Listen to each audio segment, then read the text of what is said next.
Assalamualaikum warahmatullahi wabarakatuh. Saya di sini KGS ME Dwi Cahyo dengan NRP 13 2017 107, yang mana di sini skripsi saya yang berjudul pemanfaatan tenaga bayu sebagai pembangkit listrik alternatif. Baiklah, yang pertama bab 1 pendahuluan. Adapun latar belakangnya, energi listrik merupakan salah satu kebutuhan manusia yang sangat penting dan vital untuk di masa yang sangat modern ini. Ketiadaan energi listrik akan sangat mengganggu keberlangsungan aktivitas manusia. Energi listrik juga merupakan salah satu sumber yang sangat membantu pekerjaan manusia. Kekurangan energi saat ini mengajarkan kita, bangsa Indonesia, bahwa usaha serius dan sistematis untuk membangun dan menerapkan sumber energi terbarukan ialah sebagai meminimalisirkan ketergantungan kita terhadap bahan bakar fosil. Oleh karena itu, penulis berinovasi merancang bangun sebuah sistem pembangkit listrik tenaga bayu. Adapun beberapa tujuan penelitian saya. Yang pertama yaitu merancang bangun sebuah sistem pembangkit listrik tenaga bayu dengan kapasitas 400 watt. Dan yang kedua, menganalisis kapasitas baterai pembangkit listrik tenaga bayu pada saat diberi beban. Adapun beberapa batasan masalah saya pada penelitian ini, yang pertama, tidak membahas secara dalam tentang generator. Yang kedua, hanya menguji ketahanan baterai pada pembangkit listrik tenaga bayu. Selanjutnya itu bab 2, tinjauan pustaka. Pembangkit listrik tenaga bayu merupakan suatu sistem pembangkit listrik yang mengkonversikan energi kinetik dari udara menjadi energi mekanik yang dapat menyebabkan putaran di generator sehingga menghasilkan energi listrik. Adapun beberapa alat bahan yang digunakan untuk pembuatan PLTB yaitu yang pertama turbin angin, di mana turbin angin ini menggunakan 5 blade dan tipe horizontal. Di dalam turbin ini sudah terdapat generator magnet permanen. Setelah itu ada SCC hybrid sebagai pengontrol, dan di sini baterai 12 volt sebagai penyimpanan daya yang dihasilkan oleh turbin. Dan selanjutnya itu inverter sebagai pengubah arus untuk menggunakan daya yang dihasilkan. Selanjutnya yaitu bab 3, metode penelitian, di mana metode penelitian ini ada berupa diagram alur kerja alat, di mana di sini sudah dibikin diagram alur kerja alatnya dari mulai, terus turun ke turbin angin, setelah itu ke generator AC magnet permanen.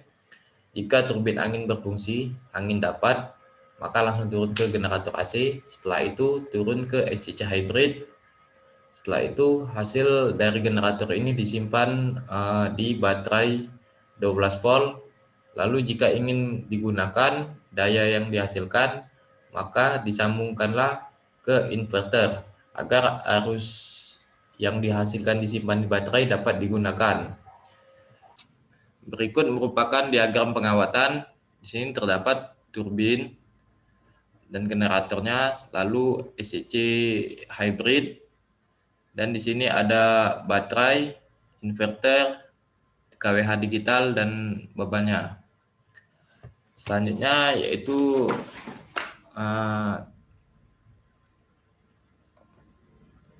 berikut video alat yang sudah dibuat dan juga cara pengujian yang akan saya lakukan. 3. Assalamualaikum warahmatullahi wabarakatuh. Saya KGS ME Dwi Cahyo dengan berjudul skripsi pemanfaatan tenaga bayu sebagai pembangkit listrik alternatif. Adapun tujuan skripsi saya yang pertama merancang bangun sebuah sistem pembangkit listrik tenaga bayu dengan kapasitas 400 watt. Dan di sini ada beberapa bagian. Yang pertama yaitu turbin dengan memiliki 5 blades. Dan di sini ada generator motor listrik magnet permanen. Dan di sini ada tiang fullnya yang mana sebagai penyangga PLTB. Dan di sini ada penyangganya yang sudah dirancang dengan membuat kaki-kaki fullnya untuk agar dia tetap kokoh. Dan di sini ada box panennya untuk menyimpan semua kabel-kabel listrik agar terhindar dari hujan. Dan di sini ada SCC yang berfungsi sebagai kontrol. Di sini di SCC ini dari turbin ini mengisi ke baterai untuk menyimpan daya. Lalu jika ingin menggunakan beban, maka menggunakan melalui inverter agar arusnya diubah dari DC ke AC. Nah, di sini ada multimeter untuk mengecek kapasitas baterai, berapa yang dihasilkan, seperti ini. Dan di bawah ini adalah stop kontak untuk menguji beban lampu. Nah, ini jika untuk menguji beban, maka bisa dilihat dari kWh meter ini berapa beban yang digunakan dari pemakaian dari baterai. Mungkin itulah review dari saya. Wassalamualaikum warahmatullahi wabarakatuh. Bab 4. Hasil dan analisa. Berikut ini merupakan tampak keseluruhan instalasi yang ada di alat PLTB. Tampak yang di sebelah kiri merupakan tampak keseluruhan instalasi PLTB. Dari nomor 1 merupakan turbin angin, 2 generator, 3 tiang pool, 4 box panel, 5 penyangga tiang pool, 6 kaki pool PLTB. Dan lanjut pada gambar B instalasi PLTB. Yang pertama SCC hybrid, yang kedua inverter, yang ketiga baterai, yang keempat ini stop kontak untuk beban, yang kelima ini kabel untuk menghubungkan keseluruhan alat. Berikut merupakan grafik pengujian lampu LED 45 watt, dan ini merupakan grafik dari analisa yang sudah saya lakukan. Pada grafik pengujian terlihat bahwa untuk beban lampu LED 45 watt menggunakan baterai 12 volt, beban dapat dibebani selama 123 menit. Setelah itu inverter otomatis memutuskan arus beban pada beban lampu LED setiap 10 menit. Setiap 10 menit tegangan baterai mengalami penurunan secara berkala dan daya pada lampu LED saat dibebani mengalami naik turun yang tidak terlalu signifikan. Baterai tidak dapat membebani lampu LED saat tegangan baterai menyuplai inverter pada tegangan 9,49 volt. Dan berikutnya merupakan grafik pengujian lampu pijar dengan 40 watt. Terlihat bahwa untuk beban lampu pijar 40 watt menggunakan baterai dual force, beban dapat dibebani selama 69 menit. Setelah itu inverter otomatis memutuskan arus pada beban lampu pijar. Setiap 10 menit tegangan baterai mengalami penurunan secara berkala dan daya lampu pada lampu pijar saat dibebani keadaan stabil. Baterai tidak dapat membebani lampu pijar saat tegangan baterai menyuplai inverter pada tegangan 9,47 volt. Yang terakhir yaitu grafik pengujian pada kipas angin.